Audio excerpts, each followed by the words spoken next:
semana pasada dieron inicio las sesiones del Parlamento Abierto del Congreso de la Unión para el debate de la propuesta de reforma energética del gobierno federal. A este Parlamento Abierto se determinó invitar a la ceremonia inaugural a las y los gobernadores de los estados de la Federación y a la jefa de gobierno de la Ciudad de México, y se formuló la invitación a las personas interesadas en el tema, como administradores, directores, representantes y ejecutivos de alta dirección de empresas relacionadas con el sector energético y la industria eléctrica, así como organizaciones académicas, entidades públicas y expertos en la materia. Las mesas de debate se prolongarán hasta el 15 de febrero próximo, y para conocer hasta el momento lo que ha ocurrido, es que le agradezco a Abril Moreno, socia directora de Perceptia 21 Energía, converse con nosotros esta noche. Muy buenas noches, Abril. Doctor, ¿cómo está? Muy buenas noches. Muchísimas gracias por invitarme nuevamente a Cuentas Claras. Se lo agradezco muchísimo. Al contrario, bueno, pues desde luego acudir a una líder de opinión y experta, particularmente en lo que corresponde a industria eléctrica, porque como sabemos, esta propuesta de contrarreforma lleva también otra parte que tiene que ver con Pemex, y el litio, pero lo que ha obviamente convocado a este Parlamento Abierto es la industria eléctrica. ¿Por qué se convocó al Parlamento y no se procedió por la vía simplemente de las sesiones del Congreso? Bueno, básicamente porque un Parlamento Abierto, nosotros tenemos un compromiso a nivel internacional, e incluso empezó en 2011. Hace 2 años se volvió a reforzar y a fortalecer estos compromisos internacionales con el Pacto Mundial, con varias instituciones internacionales, en donde dice que nuestros congresos, sea desde las legislaturas estatales hasta el Congreso de la Unión, llámese Cámara de Diputados y Cámara de Senadores, tienen que tener por obligación una transparencia y tener un parlamento abierto. ¿Y qué significa un parlamento abierto? Significa que los ciudadanos podamos participar para que, para que los legisladores puedan tomar decisiones a través de lo que nosotros podamos aportar. Es decir, que podamos incidir e influir los ciudadanos en la toma de decisiones parlamentarias en el país. Y precisamente por eso, pues con un tema como esta es la razón técnica por la que, porque hay otra razón, doctor. Entonces, esta es la razón técnica por la que abrieron el Parlamento. Ahora nos vamos a la parte política. Vienen las elecciones en este 2024, estas elecciones intermedias en donde van a haber gubernaturas. Los partidos políticos, el presidente de la República está calentando el horno. Este es un tema de debate público, de la opinión pública, e incluso el coordinador de la bancada del PRI, Moreira, ya mencionó que muy posiblemente la votación de esta iniciativa se va a llevar a cabo posterior a las elecciones, más o menos en el mes de agosto.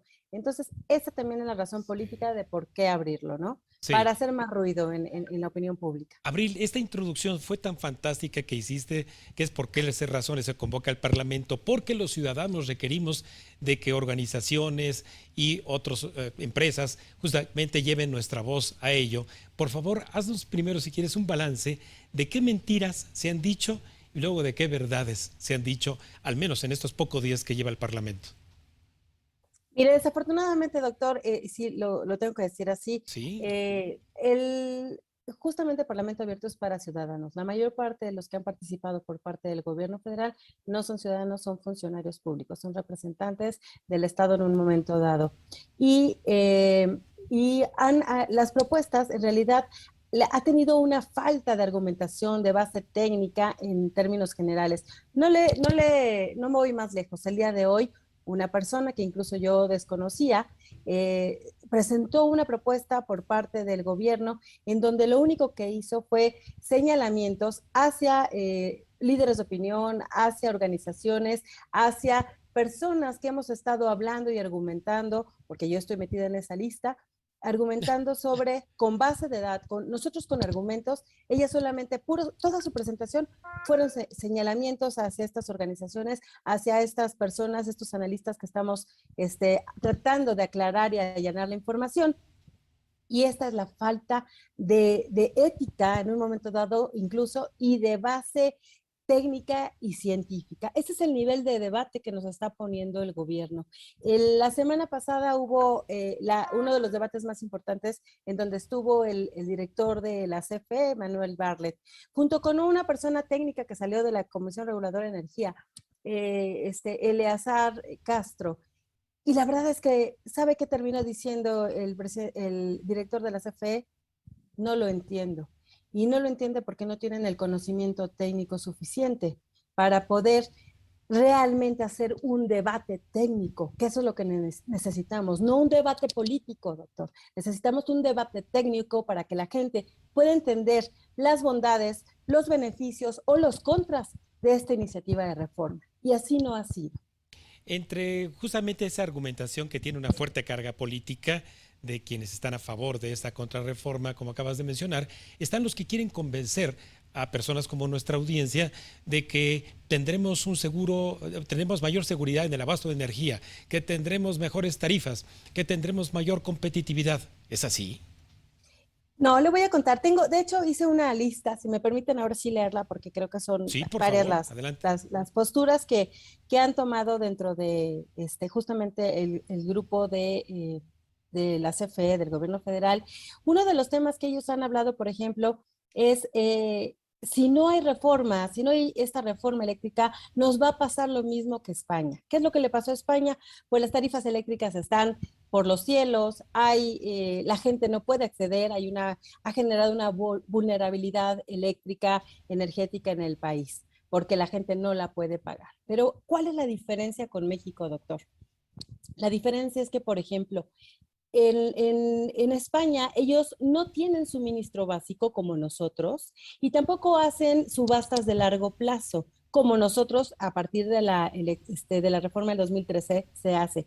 Estas subastas, la energía que sale de estas subastas se va directamente justamente al suministro básico. Entonces, pero el problema es que actualmente, en lugar de irse al mercado eléctrico, en España todo es a través de la oferta y la demanda del mercado eléctrico, lo cual genera un poco más de incertidumbre. Me dirá usted, ay, Abril, pero aquí también hay mercado eléctrico y ha crecido el mercado eléctrico. Sí, por supuesto, doctor. El tema es que esto ha sido porque la CFE quitó las subastas, detuvo las subastas de largo plazo y entonces pues, ¿qué es lo que ha pasado? Que ha tenido que crecer el mercado eléctrico. Y otro tema muy importante es el tema del gas. Gran parte del suministro, del abastecimiento de petrolíferos o de energía en España viene del gas natural. Y si recordamos, en los últimos meses, el gas natural, el precio, las tarifas de gas natural a nivel internacional en los mercados ha crecido muchísimo. Entonces, no han tenido esa seguridad por una parte, tienen al mercado eléctrico y por otra parte tienen una dependencia muy grande del gas natural. Nosotros no. Nosotros tenemos un mix de energías, tenemos energías renovables, tenemos las subastas eléctricas y tenemos un sistema que se llama suministro básico, que es el que nos llega a nuestros hogares. Esa es una primera diferencia, por ejemplo, de lo que se habla en el Parlamento abierto. Sí, Abril, entonces, ¿qué verdades sí debería estar escuchando el ciudadano de a pie?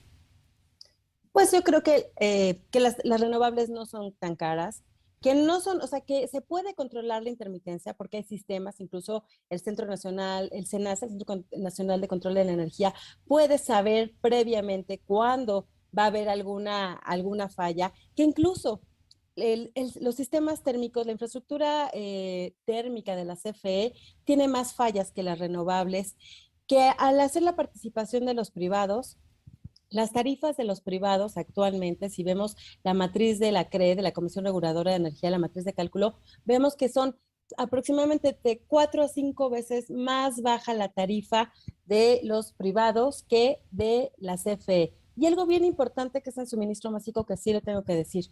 Todo mundo piensa, o se ha dicho, el gobierno ha dicho, que las tarifas crecen eléctricas por el precio de los privados, por los costos de los privados. Pero le voy a decir una cosa. En México, ¿qué cree?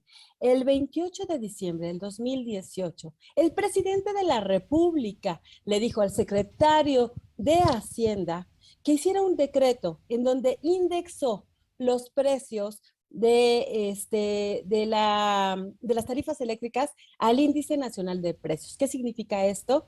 Que cuando hay inflación, que cuando suben los precios, inmediatamente sube el precio de nuestras tarifas eléctricas. Es decir, que en México es una decisión política, no una decisión técnica. Y seguramente te da la razón la audiencia porque lo estamos viendo en el recibo de luz, es decir, que consumimos el mismo número de kilowatts o menos y tenemos mayor precio por la energía eléctrica. Ahí sí, sin duda tienes toda la razón. Finalmente, Abril, ¿hacia dónde va a caminar esto el 15 de febrero? ¿Se terminará? ¿Sesionarán? ¿Qué ocurrirá?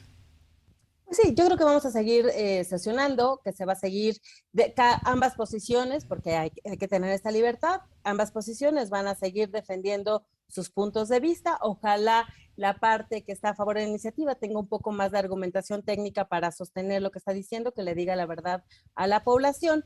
Por supuesto que no se va a votar, como le comenté en este momento, se va a llegar a la elección intermedia, va a ser una bandera política. Dentro de poco ya anunciaron que van a sacar a los sindicatos y van a salir a las calles, a tomar las calles, a decir que van a favor de la iniciativa, pero sin siquiera que haya una argumentación nuevamente como técnica. Es simplemente el movimiento de masas al que está acostumbrado el señor presidente, que conoce muy bien este mecanismo para generar esta opinión pública y posiblemente en agosto se va a llevar a cabo la votación de esta iniciativa de reforma eléctrica. Sí, Abril, bueno, pues te quiero agradecer, pero a la vez también, si me permites, comprometerte a que hacia finales de febrero podamos hacer una mesa de análisis para pues prepararnos justamente para cómo entender la discusión legislativa que se vendrá con todo y en lo que ocurre en el Parlamento abierto. Con muchísimo gusto, doctor. Soy feliz estando siempre en su programa, así que ahí nos vemos. Muchísimas gracias, mi querida Abril. Te mando un abrazo hasta donde estés y gracias. Buenas noches. Pues ahí lo tienen. Aún quedan 3 semanas más de presentación de posturas a favor y en contra de la reforma energética propuesta por el gobierno y aquí estaremos dando seguimiento en Cuentas Claras en la voz de especialistas como la maestra Abril Moreno.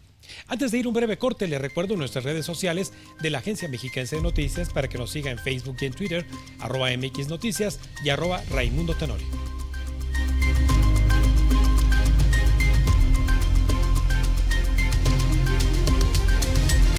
Estás viendo Cuentas Claras con Raimundo Tenorio.